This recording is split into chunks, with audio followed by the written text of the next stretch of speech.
राधे राधे। हम लोग बात करने आए हैं class 10th UP board result की या सीबीएसई बोर्ड रिजल्ट की। क्लास 10th और 12th सीबीएसई भी अभी डिक्लेयर हुआ, साथ में यूपी बोर्ड जो कि हमारे पास आज डिक्लेयर हुआ है। और दोनों बोर्डों में लगभग टॉपर्स तो बहुत गए। बहुत लोगों ने बात की कि हमारा भाई 90%, 95%, 99%।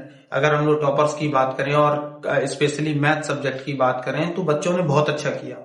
बहुत से बच्चे 100 आउट ऑफ 100 या फिर 99, 98, 97 तक रहे। लेकिन कुछ बच्चे ऐसे भी थे जिन्होंने मेहनत वाकई में की, लेकिन उनका परिणाम उनके अकॉर्डिंग नहीं आ पाया। क्योंकि होता क्या है, एग्जाम सेंटर में भी एग्जाम का थोड़ा प्रेशर रहता है और उस प्रेशर को मैनेज करना हर किसी के बस की बात नहीं होती। बहुत से बच्चों की तैयारी बहुत अच्छी होती है, तैयारी होने के साथ साथ जब एग्जाम सेंटर में बैठते हैं तो उनका आउटपुट उतना बेटर नहीं हो पाता, वो उतना अच्छा बेटर नहीं कर पाते। जबकि पूरे साल हो सकता है स्कूल, जब तक उनकी स्कूलिंग रहती है वो बहुत अच्छा करते हैं, स्कूल में टॉपर रहते हैं, सारी चीजें। लेकिन अचानक से पता चलता है कि बीच में से कोई एक नया टॉपर निकल गया।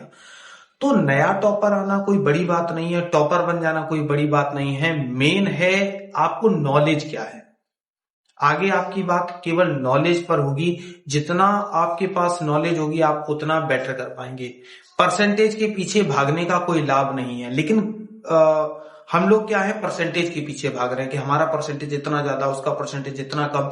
परसेंटेज में मानता हूं कि आप अदर कॉलेजेस वगैरह में जाएंगे, परसेंटेज की वैल्यू है, लेकिन अब टैलेंट की वैल्यू है। अगर आपके पास टैलेंट है आप बहुत अच्छा कर सकते हैं।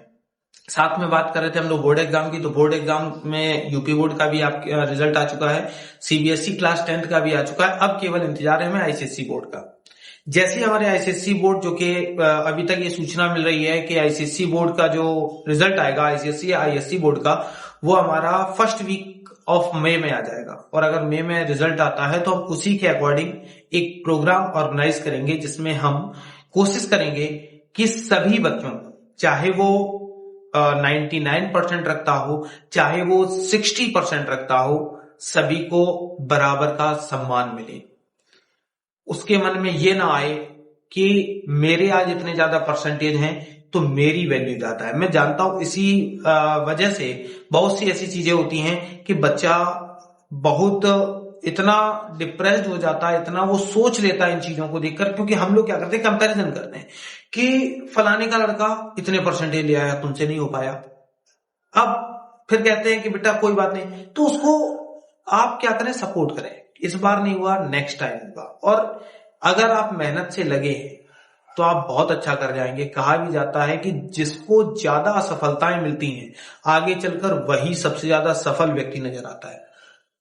तो इस वजह से कोशिश कभी छोड़नी नहीं चाहिए कि नहीं अब मुझसे नहीं हो पाएगा। लेकिन हम लोग क्या करते हैं, प्रेशर बिल्ड कर देते हैं बच्चे के माइंड में कि नहीं तुमसे अब हो नहीं पा रहा है, तुम कर नहीं पा रहे हो। खासकर ये तक कह देते हैं कि अगर अब बेटर नहीं हुआ तो आगे कंटिन्यू नहीं करवाएंगे, आपको गांव भेज देंगे, ये कर देंगे। एक डर, एक दहशत उनके माइंड में सेट कर देते हैं जिससे वो बच्चा आगे ग्रोथ नहीं कर पाता।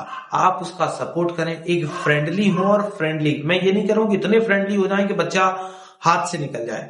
क्योंकि होता क्या है, नॉर्मल सी भी अगर बात की जाए तो आपकी साइकिल है, बाइक है, सब में एक ब्रेक भी दिया जाता है कि आप एक स्पीड लेकर जाएं, बहुत स्पीड लेकर जाएं, लेकिन उसको रोकने के लिए आपके हाथ में ब्रेक भी हो।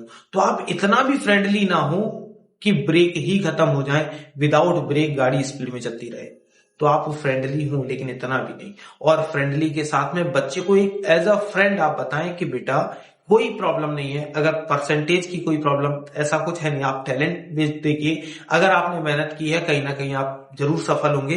बस मेरा इतना ही कहना है। बाकी हम लोगों को वेट है आईसीएसई का, फिर एक छोटा सा प्रोग्राम ऑर्गेनाइज करेंगे जिसमें हम सारे बच्चों से आप लोगों को मिलवाएंगे और साथ में कुछ ना कुछ उनके लिए गिफ्ट प्राइज वगैरह भी रखेंगे। साथ में कुछ बच्चे जिन्होंने बहुत अच्छा किया या जो लोग बहुत अच्छा कर सकते थे नहीं कर पाए, हम लोग उनके इंटरव्यू देखेंगे और देखेंगे बच्चा किस तरह का क्या क्या अपने अंदर बातों को दबा कर रखता है या पेरेंट्स के प्रति या टीचर के प्रति या स्कूलिंग के प्रति या कोचिंग टीचर के प्रति किस तरह की भावनाएं रखता है, हम लोग सभी उन भावनाओं के बारे में भी बात करेंगे।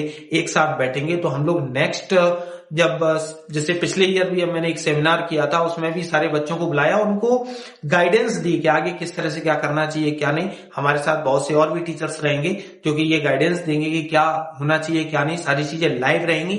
तो आप लोग मेरे साथ जुड़े रहें। वेट है केवल और केवल आईसीएसई और सीबीएसई क्लास 12 के रिजल्ट आने का। बाकी हम लोग एक साथ मिलेंगे। धन्यवाद।